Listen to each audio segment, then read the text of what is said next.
જય શ્રી કૃષ્ણ. જય હો, મંગલમય હો.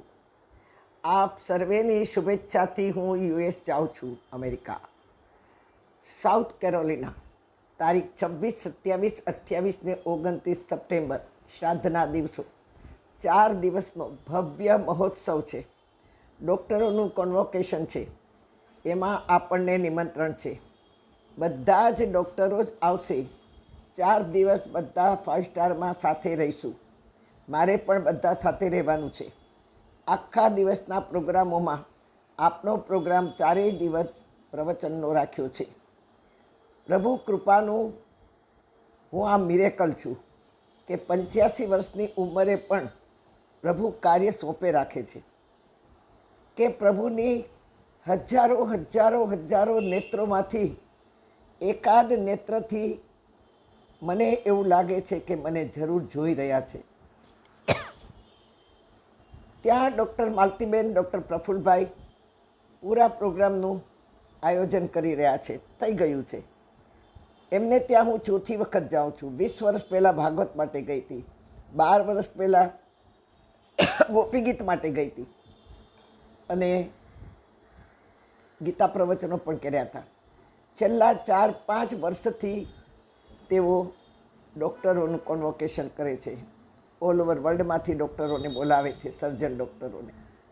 તેમાં તેઓ આપણા ધર્મ સંસ્કૃતિ પ્રચારના કાર્ય માટે પણ દર વર્ષે એક ધર્મગુરુને બોલાવે છે. આ વર્ષે તેઓએ આપણને યાદ કર્યા. મિરેકલ નથી લાગતું?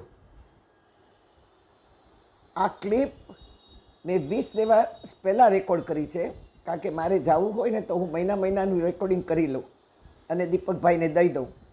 એટલે પછી મને ક્યાંય ટાઈમ મળ્યો ન મળ્યો. આ પ્રોગ્રામની સમીક્ષા તથા વિષય માટે કાર્ય પૂરું થયા બાદ હું જણાવીશ. આપ સર્વે મારો દૈવી પરિવાર છો, તેથી મેં દિલની વાત કરી. આપ સર્વે મને શુભેચ્છા આપો કે ભારતથી હું આવી સંસ્કૃતિ અને સનાતનના વિચારો લઈને આપણે સફળ થઈને આવીએ. ભગવાનના, હવે ચાલો વિષય પર આવીએ. ભગવાનના ત્રીજા શ્રી અંગનું રહસ્ય જાણીએ. પહેલું મુખ બ્રાહ્મણો, 2 હાથ ક્ષત્રિયો અને ત્રીજું અંગ શ્રી અંગમાં ભગવાનનું પેટ છે. બ્રાહ્મણ મુખ છે, બાહુ એટલે હસ્ત ક્ષત્રિયો છે અને ઉરુ એટલે પેટ વૈશ્ય છે, વણિક છે. બ્રાહ્મણોસ્ય મુખમાસી બાહુરાજન્ય ક્રેત ઉરુ તદસદવૈશ્ય પદ્મ્યા ગુમ શૂદ્રો અજાયત. જે બિઝનેસ કરે છે, નાનો મોટો ધંધો કરે છે, જે વાણિજ્ય સંભાળે છે, જે મોટા મોટા ઉદ્યોગો કરે છે, મોટી મોટી ફેક્ટરીઓના માલિક છે, જે ધાનની ઉપજ, નિપજ, વપરાશ, ધાનની ઉત્પત્તિ, ધનની વ્યવસ્થિતિ નક્કી કરવી, સમસ્ત વિશ્વના જીવોનું, માનવોનું પેટ ભરવાની જવાબદારી લેનાર કોઈ હોય તો આ જગતમાં વૈશ્ય એટલે વણિક છે. જેમ શરીરને ટટ્ટાર રાખવા વાંસાનો કરોડરજ્જુ મજબૂત હોવો જોઈએ, તેમ પૂરી દુનિયાના વ્યવહારને સંભાળવા, પેટ ભરવા, કોઈને ભૂખ્યા દુખ્યા ન રાખવાની જવાબદારી વણિકની છે. વણિક મજબૂત હોવો જોઈએ. કહેવાય છે ધંધો ધાપો બરાબર હોવો જોઈએ.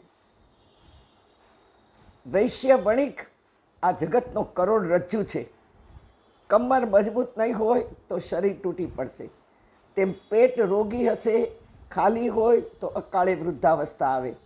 જુઓ પાકિસ્તાન, કંગાલ, ભીખ મંગુ. જુઓ ભારત, ઇકોનોમીમાં ભારતનો ત્રીજી અર્થવ્યવસ્થા ચાલુ થઈ ગઈ છે. તેમ શરીરમાં પેટ એટલે સમાજમાં વેપારી, બિઝનેસ, ઇન્વેસ્ટર મજબૂત હોવો જોઈએ. ભગવાનનું ઉદર એટલે વણિકો છે. જુઓ વસ્તુપાળ, તેજપાળ, ભામાશા, ઝઘડુશા જેવા આજે પણ કળિયુગમાં અંબાણી, અડાણી, ટાટા, બિરલા જેવા ઉદ્યોગપતિઓ કરોડો કરોડો કરોડો લોકોને રોજી રોટી કમાવીને ઉદર ભરે છે. વિરોધ પક્ષો ક્રિટિસાઇઝ કરો, ગાળો દો, કશો ફરક નથી પડતો. ગાળો દેતા પણ તમે જો બધાનું પેટ ભરતા હો તો એ ગાળો પણ અમને મંજૂર છે, પણ માત્ર ગાળો દેતા જ આવડે છે. અને આજે કરોડો લોકો, આ બધા ઉદ્યોગપતિઓ કલિયુગના રાજર્ષિઓ ગણાય, માટે ભૂલે ચૂકે પણ તેઓ માટે કોઈ ખોટું ખરાબ ના બોલશો.